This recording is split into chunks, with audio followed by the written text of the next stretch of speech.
오늘의 말씀입니다. 기도하겠습니다. 하나님 아버지, 오늘도 우리에게 말씀을 주셔서 감사합니다. 이 시간에 진리의 영께서 함께해 주셔서 말씀을 잘 이해하고 깨달을 수 있도록 순종의 마음이 일어나는 복된 시간 될 수 있도록 인도하여 주시옵소서. 예수님의 이름으로 기도합니다. 아멘. 기독교인이 제사 음식을 먹어도 될까요? 이 문제에 대해서는 고린도전서가 답해주고 있습니다. 주후 60년경 고린도라는 도시에서는 우상 숭배가 만연했습니다. 지중해 지역에 각종 잡신들을 섬기는 제사가 활발했던 거죠. 이 제사가 끝나면 제사에 사용됐던 고기들이 시장에 나왔는데요. 다른 고기들하고 함께 판매된 거죠. 그런데 우상에게 제물로 바쳤던 고기와 그렇지 않은 고기가 사실 구분이 되지 않았습니다. 그러다 보니 기독교인들 중에서도 본의 아니게 우상 제물을 사 먹게 되는 경우가 발생한 거죠. 자연히 고린도의 기독교인들은 이 고기를 먹어도 되는지 고민에 빠지게 되었고요. 이 문제에 대해서 바울이 조언하고 있는 내용이 바로 고린도전서 8장인 것이죠. 그러므로 우상의 제물을 먹는 일에 대하여는 우리가 우상은 세상에 아무것도 아니며 또한 하나님은 한 분밖에 없는 줄 아노라. 고린도 성도들 중에 일부는 거리낌 없이 자유롭게 우상에게 바쳐졌던 고기를 먹었습니다. 왜냐하면 그 사람들은 우상이라는 게 아무것도 아니고 하나님만 참신이라는 걸 알고 있었기 때문이죠. 그렇기 때문에 이 사람들이 자유롭게 먹는 건 어떤 면에서 정당한 것이었습니다. 그런데요, 여기에는 문제가 뒤따르게 됩니다. 그러나 이 지식은 모든 사람에게 있는 것은 아니므로 어떤 이들은 지금까지 우상에 대한 습관이 있어 우상의 제물로 알고 먹는 거로 그들의 양심이 약하여지고 더러워지느니라. 그 문제란 우상에 대해서 모든 사람이 올바르게 알고 있지는 못했다는 겁니다. 어떤 사람들은 우상에 대한 습관, 다시 말해 우상을 미신처럼 믿는 잘못된 습관에서 완전히 벗어나지 못했던 거죠. 그렇기 때문에 그 사람들은 우상에게 바쳐졌던 음식을 먹는 게 우상 숭배와 다르지 않다고 생각했던 겁니다. 다시 말해 죄라고 생각하면서도 먹었던 거죠. 자연히 먹을 때마다 양심에 거리낌을 느꼈던 겁니다. 반면에 어떤 이들은 우상이란 아무것도 아닌데 우상 제물 먹는 게 무슨 문제가 있냐? 이렇게 주장하면서 그 음식들을 먹고 마셨습니다. 고린도 성도들 간에는 갈등이 벌어지게 됐죠. 이 문제에 대해서 바울은 이렇게 권면합니다. 음식은 우리를 하나님 앞에 내세우지 못하나니 우리가 먹지 않는다고 해서 더 못 사는 것도 아니고 먹는다고 해서 더 잘 사는 것도 아니니라. 그런즉 너희의 자유가 믿음이 약한 자들에게 걸려 넘어지게 하는 것이 되지 않도록 조심하라. 하나님께서 먹는 음식으로 우리를 판단하시지 않는다는 겁니다. 먹지 않는다고 해서 나쁠 것도 없고 먹는다고 해서 나을 것도 없다는 거죠. 중요한 건 먹고 마시는 자유가 믿음이 약한 이들을 넘어지게 해서는 안 된다는 겁니다. 바울은 이 문제를 좀 더 구체적으로 설명합니다. 지식 있는 내가 우상의 집에 앉아 먹는 것을 누구든지 보면 그 믿음이 약한 자들의 양심이 담력을 얻어 우상의 제물을 먹게 되지 않겠느냐? 그러면 내 지식으로 그 믿음이 약한 자가 멸망하나니 그는 그리스도께서 위하여 죽으신 형제라. 지식 있는 너, 다시 말해 세상의 우상이 아무것도 아니라고 생각한 소위 믿음이 강한 신자들이 우상 신전에 앉아서 거리낌 없이 그 제물들을 먹는다면, 그리고 그 모습을 믿음이 약한 자들이 보게 된다면 큰 문제가 생기는데요.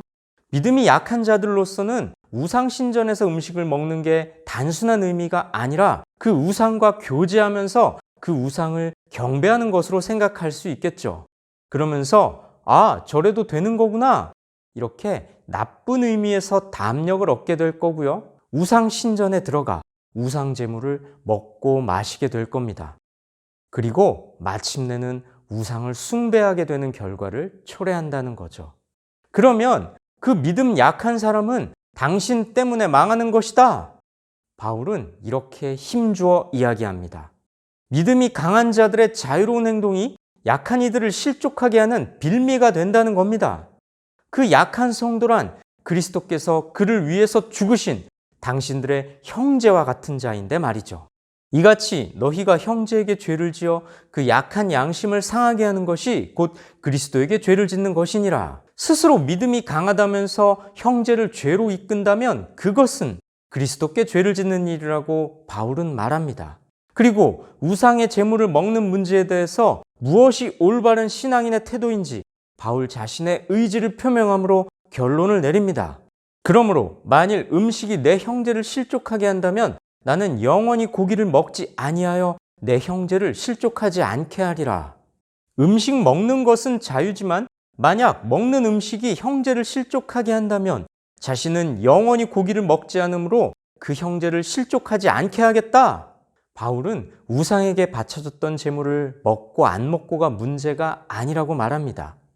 개인의 자유에 해당된다는 거죠.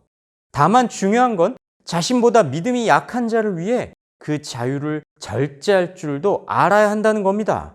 음식을 자유롭게 먹을 수 있지만 그 자유가 믿음이 약한 형제의 양심과 신앙에 상처를 주는 걸림돌이자 실족하게 한다면 믿음이 강한 자는 믿음이 약한 형제를 위해 먹지 않을 자유를 행사하라는 것이죠. 바울의 권면은 제사 음식 문제에 있어서 우리가 어떻게 처신해야 하는지 그 원리를 가르쳐 줍니다. 바울의 권면에 따르면 오늘날 우리가 제사 음식을 먹는 것은 아무 문제가 없습니다. 다만 기독교인은 이 문제에 있어서 각별히 주의해야 합니다.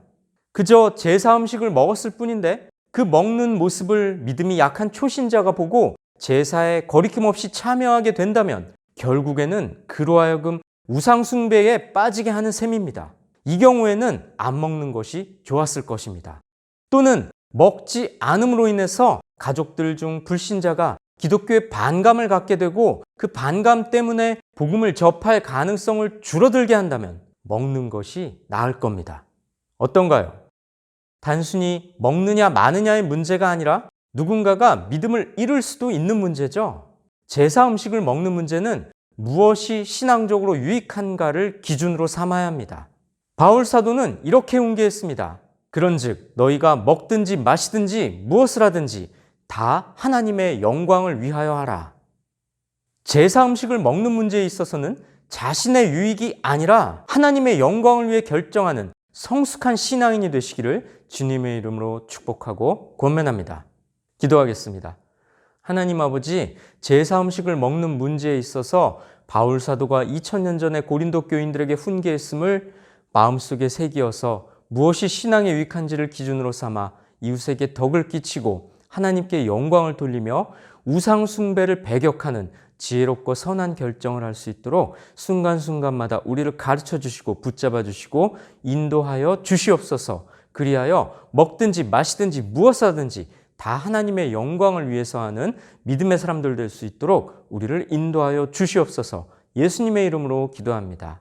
아멘.